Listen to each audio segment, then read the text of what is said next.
Hello students, my self Vaishali Dubey. Students, tenses series में part second आज हम डिस्कस करने जा रहे हैं। हमने स्टार्टिंग में टेंसेस के पार्ट वन में टेंसेस की डेफिनेशन और साथ ही साथ उनके सब डिवीज़न के डेफिनेशन के साथ में प्रेजेंट सिंपल प्रेजेंट टेंस के एक्सप्लेनेशन को देखा था। आज हम इसके आगे पढ़ने जा रहे हैं। Present indefinite tense last video में हम डिस्कस कर चुके हैं। आज हम प्रेजेंट कंटिन्यूस टेंस, साथ ही साथ present perfect tense, present perfect continuous tense and past indefinite and past perfect tense की एक्सरसाइज करने जा रहे हैं। तो अब एक बार फिर से डिस्कस करते हैं। प्रेजेंट कंटिन्यूस टेंस में इज, एम या आर ऑक्सिलरी वर्ब के साथ में ING form of the main verb आती है। इसी प्रकार इसकी पास्ट में भी ING form of the main verb आएगी क्योंकि कंटिन्यूस है, बट ऑक्सिलरी वर्ब वॉज या वर यूज होती है। प्रेजेंट परफेक्ट टेंस में जो है ऑक्सिलरी वर्ब हैव या हैज के साथ में second third form of the verb use होती है। और प्रेजेंट परफेक्ट कंटिन्यूस टेंस में हैव या हैज ऑक्सिलरी वर्ब के साथ में बीन ऑक्सिलरी वर्ब के साथ ING form of the main verb use होती है। और पास्ट इंडेफिनिट टेंस में second form of the main verb use की जाती है। तो 1, 2, 3, 4 एंड 5 टेंसेज आज हम यहाँ पर डिस्कस करेंगे। So let us go with me. Present continuous tense. Present continuous tense की पहचान कैसे करते हैं? जिस हिंदी वाक्य में क्रिया के अंत में रहा, रही, रहे, आकर, हैं, हूँ, हो, आ जाए तो वो वाक्य प्रेजेंट कंटिन्यूस टेंस कहलाता है। जैसे मैं ग्वाला भैंस बांध रहा है, मैं पूजा कर रहा हूँ, तुम स्कूल जा रहे हो। अब इसमें देख रहे हैं रहा है, रही हूँ, ये आ रहे हैं, तो ये प्रेजेंट कंटिन्यूस के हैं। The present continuous tense is used to express an action which is happening at a particular time in the present or extending over a period of present time. जो प्रेजेंट के continuous time पे या present time पे लगातार चल रही है, ये प्रेजेंट कंटिन्यूस टेंस को शो करती है।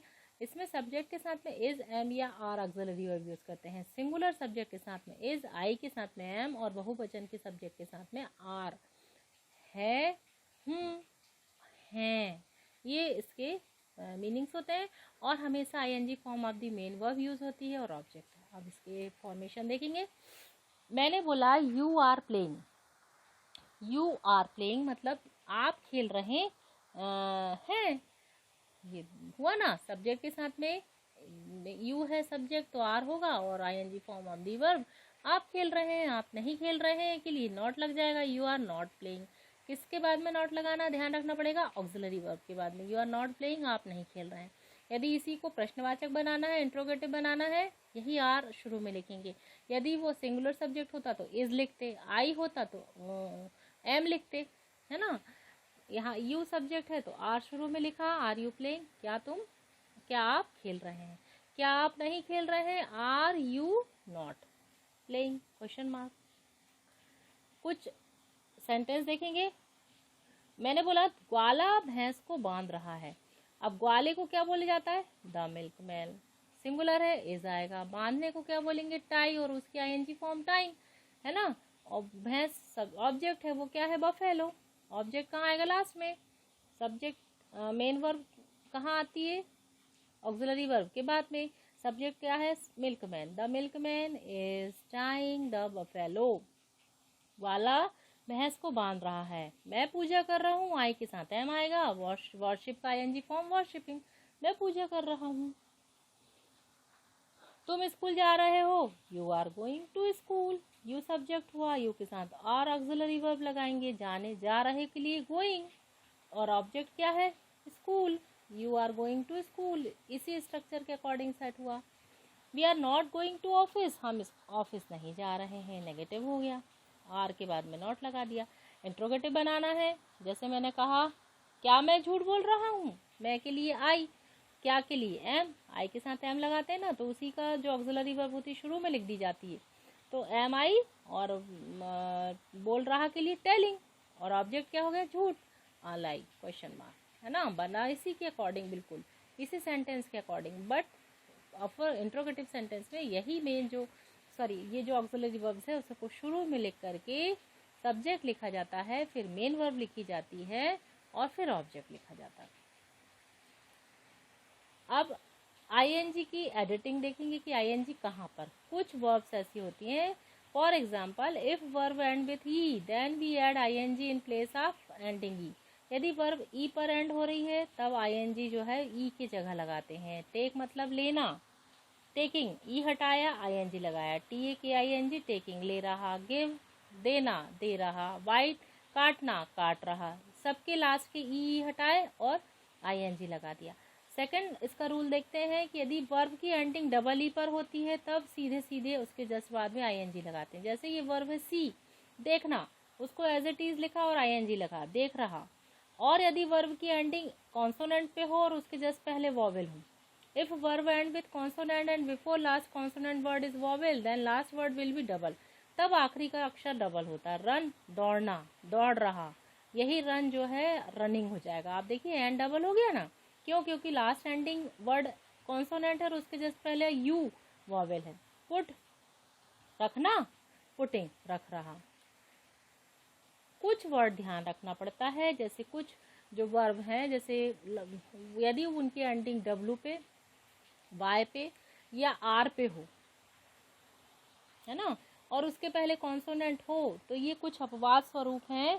तब यहाँ पर जो है डबल वर्ड नहीं होता एंडिंग का, उसको सीधे सीधे उसके जस्ट बाद में क्या कहते हैं, वॉवेल सॉरी आईएनजी लगा दिया जाता है। ये आपको ध्यान रखना होगा, ठीक है। ये इन क्रियाओं पर लागू नहीं होता।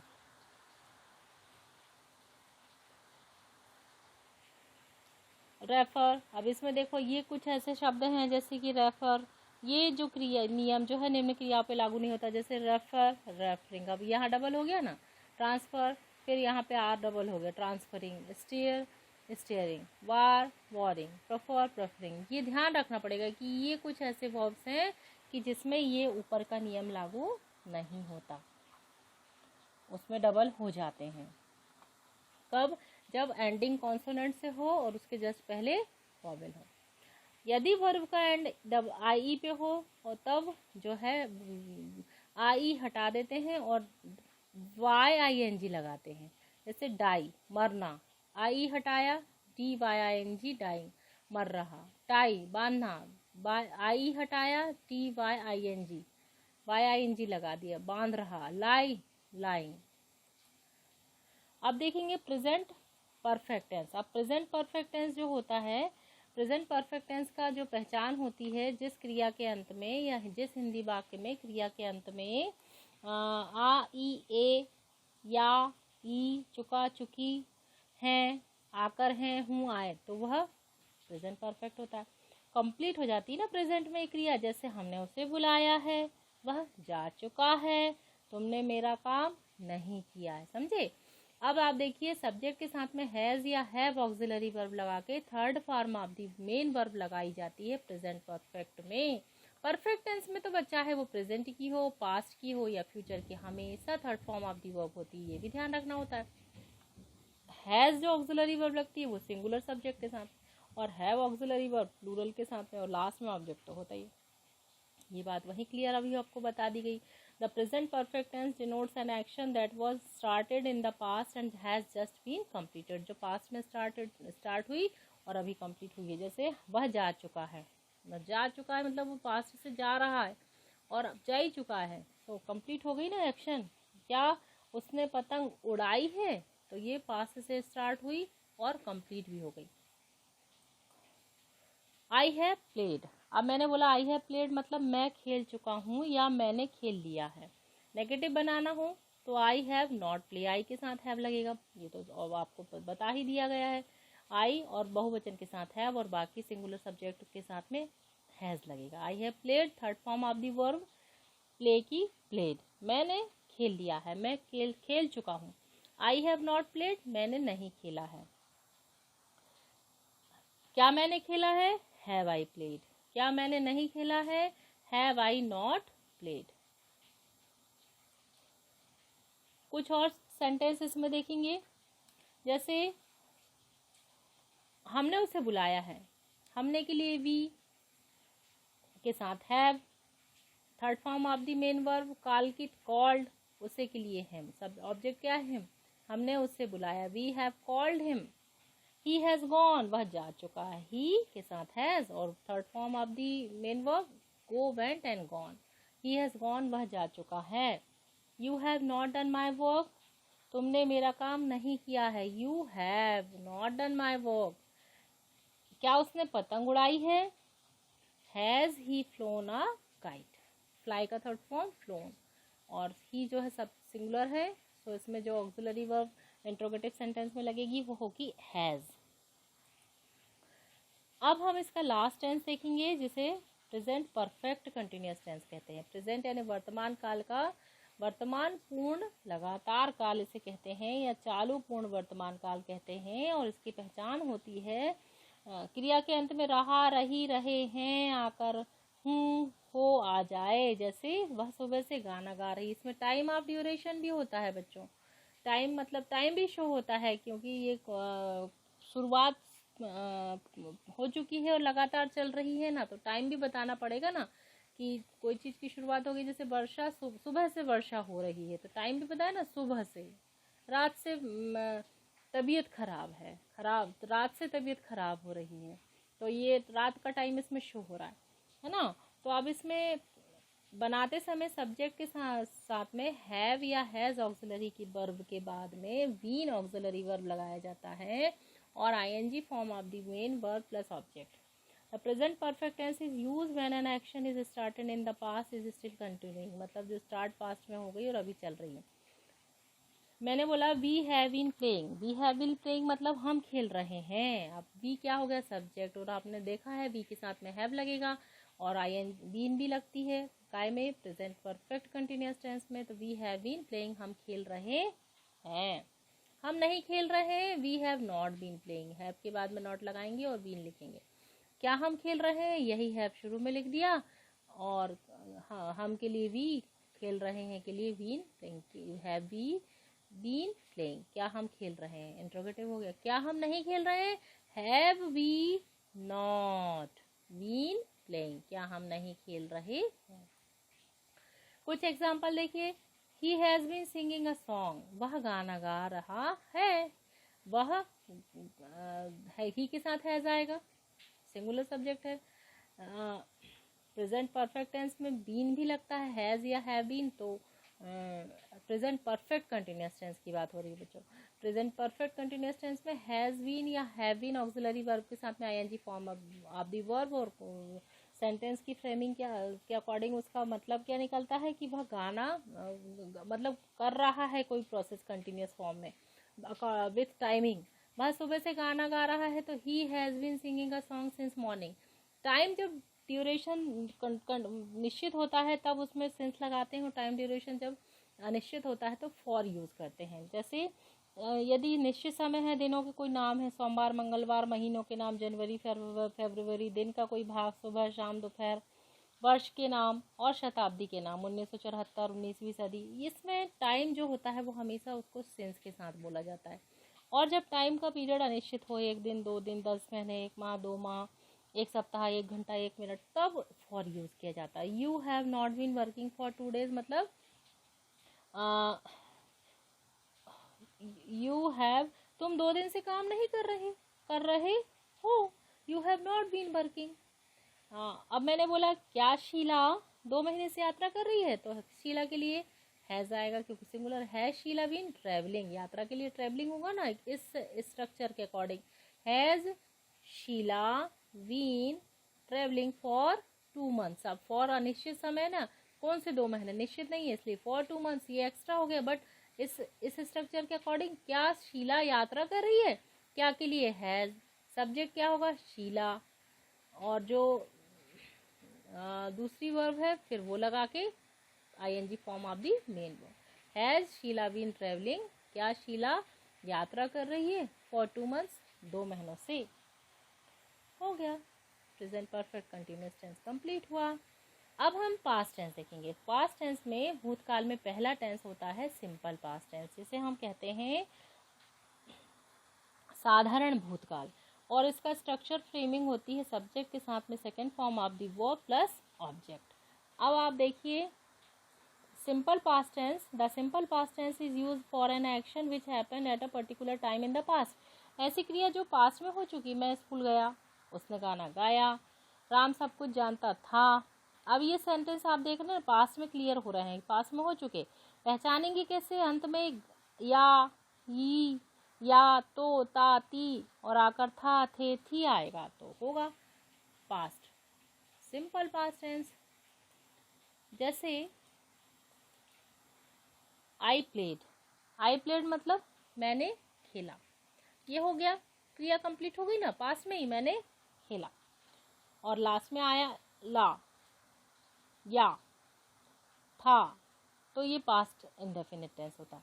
मैंने नहीं खेला, तब या जब नहीं लिखना होता है तो पास्ट इंडेफिनिट टेंस में या सिंपल पास्ट में एक ऑक्सिलरी वर्ब यूज होती है जिसे डिड बोलते हैं। आई डिड और नहीं के लिए not. I did not play. ध्यान रखना पड़ता है कि जब इसको सिंपल पास्ट टेंस जब बनाया जाता है तो हमेशा वर्ब की सेकंड फॉर्म पॉजिटिव सेंटेंस में होती है, लेकिन नेगेटिव जब बनाते हैं तो वही first form second form first form में चेंज हो जाती है। इंट्रोगेटिव में भी फर्स्ट ही फॉर्म होता है और नेगेटिव इंट्रोगेटिव में भी वर्ब की फर्स्ट फॉर्म ही होती है। केवल पास्ट सिंपल पास्ट टेंस में वर्ब की सेकंड फॉर्म काय में यूज होती है? सिर्फ अफर्मेटिव यानी धनात्मक वाक्य में। मैंने खेला, क्या मैंने नहीं खेला? Did, I did not play, sorry negative लिए आई डिड नॉट प्ले, मैंने नहीं खेला। मैंने खेला, मैंने नहीं खेला। क्या मैंने खेला? यही डिड शुरू में लिख के आई लगाएंगे सब्जेक्ट और फिर first form of the verb. क्या मैंने नहीं खेला? Did I not play and question mark. अब देखिए, मैं स्कूल गया, आई वेंट टू स्कूल, बिल्कुल ऐसे बना, सब्जेक्ट आई, जाने को वेंट, सेकंड फॉर्म क्या हो गई? गो की सेकंड फॉर्म वेंट, ऑब्जेक्ट क्या हो गया? School, I went to school, मैं स्कूल गया।